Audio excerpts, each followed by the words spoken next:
തിരുവനന്തപുരത്തേക്ക് പോയാൽ അവിടെ പാറശാലയിൽ ഫിറ്റ്നസ് സെന്റർ ജീവനക്കാരിക്ക് നേരെയുണ്ടായ ആക്രമണം ഞെട്ടിച്ചിരുന്നു. അതിന്റെ കാരണം ഇപ്പോൾ വിവാഹ വാഗ്ദാനം നിരസിച്ചതാണെന്നാണ് പോലീസ് പറയുന്നത്.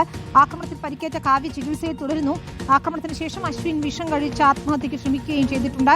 ഗോപാൽ ഷീല സനലാണ് ചേരുന്നത്.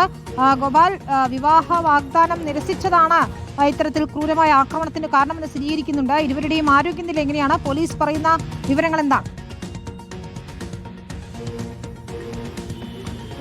തീർച്ചയായിട്ടും വിവാഹ വാഗ്ദാനം നിരസിച്ചത് തന്നെയാണ് ഇത്തരത്തിലേക്കുള്ള ഒരു ആക്രമണത്തിലേക്ക് അശ്വന്തിനെ നയിച്ചത് എന്നതാണ് നമുക്ക് പോലീസിൽ നിന്ന് ലഭിക്കുന്ന വിവരം. എഫ്ഐആറിൽ ഇത്തരത്തിലാണ് രേഖപ്പെടുത്തിയിരിക്കുന്നത്.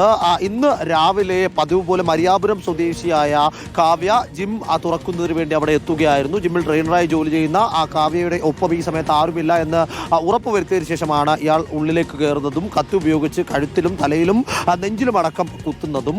ഈ ആക്രമണം നടത്തുമ്പോൾ തൻ്റെ കൂടെ ജീവിക്കാൻ താല്പര്യമില്ലെങ്കിൽ അല്ലെങ്കിൽ ജീവിക്കാൻ കഴിയില്ലെങ്കിൽ മറ്റാരുടെ ഒപ്പവും ജീവിക്കാൻ നിന്നെ ഞാൻ അനുവദിക്കുകയില്ല എന്ന് പറഞ്ഞുകൊണ്ടാണ് ഇയാൾ ആക്രമിച്ചത് എന്നും എഫ്ഐആറിൽ രേഖപ്പെടുത്തിയിട്ടുണ്ട്. തുടർന്ന് ഈ പെൺകുട്ടിയുടെ നിലവിളി കേട്ട് നാട്ടുകാരും ആ ജിമ്മിൽ വർക്കൗട്ട് ചെയ്യാൻ വന്ന മറ്റുള്ളവരും ഓടിയെത്തുകയും ഈ കുട്ടിയെ ആദ്യം നെയ്യാറ്റിൻകര ജനറൽ ആശുപത്രിയിലേക്കും പിന്നീട് ഒരു സ്വകാര്യ ആശുപത്രിയിലേക്കും മാറ്റുകയായിരുന്നു. ആ സ്ഥിതി പന്തിയല്ല എന്ന് കണ്ട ഉടനെ അവിടെ നിന്ന് രക്ഷപ്പെടാൻ ശ്രമിച്ച ഇയാൾ പിന്നീട് എലിവശം കഴിക്കുകയും എലിവശം കഴിച്ച് അബോധാവസ്ഥയിലായ നിലയിൽ കണ്ടെത്തുകയുമായിരുന്നു. ഇയാളെ ആദ്യം നെയ്യാറ്റിൻകര താലൂക്ക് ആശുപത്രിയിൽ പ്രവേശിപ്പിച്ചു. അതിനുശേഷം ഇയാളിപ്പോൾ തിരുവനന്തപുരം മെഡിക്കൽ കോളേജ് ആശുപത്രിയിൽ ചികിത്സയിലാണ്. തികച്ചും ഒരു അല്ലെങ്കിൽ പ്രണയപ്പക അല്ലെങ്കിൽ വിവാഹത്തിന്റെ താല്പര്യം നിരസിച്ചതിന്മേലുള്ള പക എന്ന് തന്നെയാണ് അടയാളപ്പെടുത്തേണ്ടതായിട്ടുള്ളത്. ഇതിൽ രണ്ടുപേരും ആശുപത്രിയിലായതിനാൽ തന്നെ പ്രാഥമികമായി മൊഴി രേഖപ്പെടുത്തലുകളൊന്നും നടത്തിയിട്ടില്ല.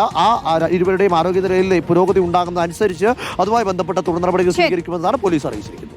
ഗോപാൽ ഷീല സനൽ വിശദാംശങ്ങൾ നൽകി.